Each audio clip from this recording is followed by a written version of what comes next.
કેમ છો બધા મજામાં હશો તેવી આશા અને શુભેચ્છાઓ। તમારા બધાનું સ્વાગત છે આપણી રેસીપીની ચેનલ સિલ્વર સ્પૂન હીરોઝ કિચનમાં। તો ચાલો આપણે આજે જોઈશું એક નવી વાનગી। તો આજે આપણે બનાવીશું દૂધી અને ચણાની દાળનું શાક બનાવીશું। મિત્રો, હું અહીં તમને મારી રીતથી તમને શાક બતાવવા જઈ રહી છું। તમે શું અલગ કરો છો તે જરૂરથી કોમેન્ટ કરજો। તો ચાલો આપણે સરસ શાક બનાવવાનું શરૂ કરીએ। તેના માટે સૌપ્રથમ આપણને ચણાની દાળ જોઈશે। તો મેં અહીં 3/4 કપ ચણાની દાળ લીધેલી છે। પછી તમને કેવું શાક ગમે છે તે પ્રમાણે તમે દાળ વધઘટ કરી શકો છો। ઓછું ગમતું હોય તો તમે અડધો કપ સુધી પણ લઈ શકો છો, અને વધારે ચણાની દાળવાળું પસંદ હોય તો આવી રીતે પોણો કપ લઈ શકો છો। પછી આવી રીતે 2 થી 3 વખત ચણાની દાળને સરસ ધોઈને તેને ગરમ પાણીમાં પલાળી લીધેલી હતી। તો તમે જોઈ શકો છો સરસ દાળ પલળી ગઈ છે અને આવી રીતના એકદમ નરમ થઈ ગઈ છે। પછી આપણે દૂધી લેશું। અહીં મારી બહુ મોટી દૂધી હતી એટલે તેની અડધી કરેલી છે। તમે જોઈ શકો છો અડધી પણ એક આખી જેવી છે। તો એક ગુણી સરસ આખી હોય તો તમે આખી પણ લઈ શકો છો। તો તેની સરસ છાલ કાઢીને આવી રીતના ત્રિકોણિયા કટકા કરી લીધેલા છે। પછી 2 આવી રીતના મીડિયમ ટમેટાં લઈશું અને તેને પણ સરસ કટ કરી લેશું।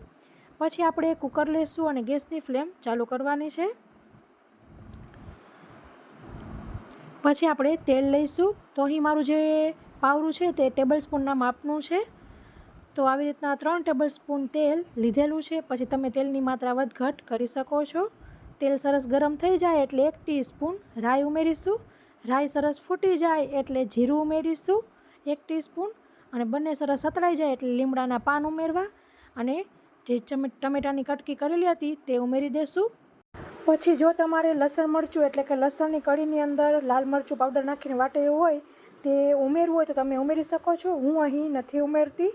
હવે સરસ આપણે ટમેટાં અને લીમડાના પાનને બધાને મિક્સ કરી લેશું।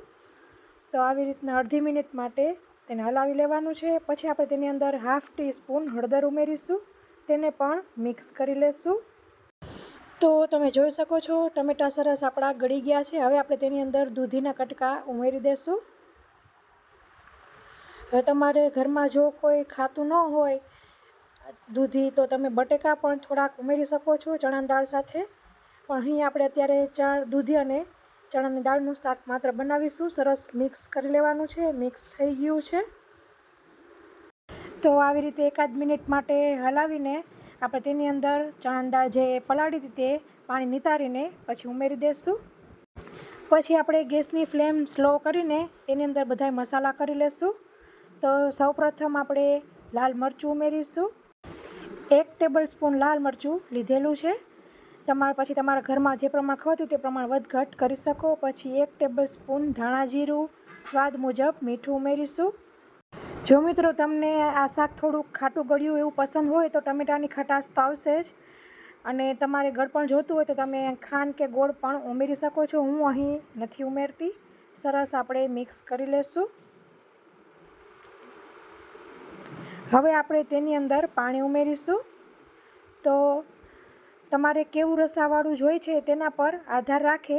તો અહીં મારે ભાત જોડે ખાવાનું છે એટલે 2 કપ પાણી લીધેલું છે। તમારે રોટલી પરાઠા જોડે ખાવાનું હોય તો 1 કપ પાણી પણ થઈ રહે। તો હવે આપણે ગેસની ફ્લેમ પાછી મીડિયમ કરી લેશું। કુકર બંધ કરીને આપણે 5 વિસલથી પ્રેશર કૂક કરી લેશું। તો 5 સીટી એમને નેચરલી થઈ ગઈ છે। તો હવે ખોલી લઈશું। તો તમે જોઈ શકો છો સરસ શાક આપણું ચડી ગયું છે। કોથમીર ઉપર ભભરાવી દેશું, અને તમે જો ગળપણ ઉમેર્યું હોય તો થોડુંક અત્યારે લીંબુ પણ ઉમેરી શકો છો। તો હવે આપણે બધું મિક્સ કરી લેશું। તો હવે આપણે તેને સર્વિંગ બાઉલમાં લઈ લઈએ। તો એકદમ મસ્ત રસાવાળું દૂધી દાળનું શાક રેડી છે ભાત જોડે ખાવા માટે। તો પાછું કહું છું કે તમારે રસાવાળું શાક ન કરવું હોય તો તમે એમને 1 કપ એટલે કે ઓછું પાણી ઉમેરીને પણ શાક બનાવી શકો છો, કેમ કે દૂધી અને ટમેટામાં પાણી હોય જ છે। પણ આપણે તેને દાળ નથી બનાવવાની એટલે શાકમાં જ શાકભાત ખાવાના હોવાથી આવી રીતના રસાવાળું શાક કરેલું છે।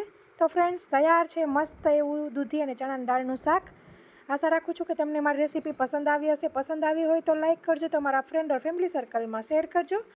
તો આ વિડીયોમાં આટલું જ। ફરી મળીશું એક નવા વિડીયો સાથે। ત્યાં સુધી આવજો। થેન્ક યુ, બાય, જય શ્રી કૃષ્ણ।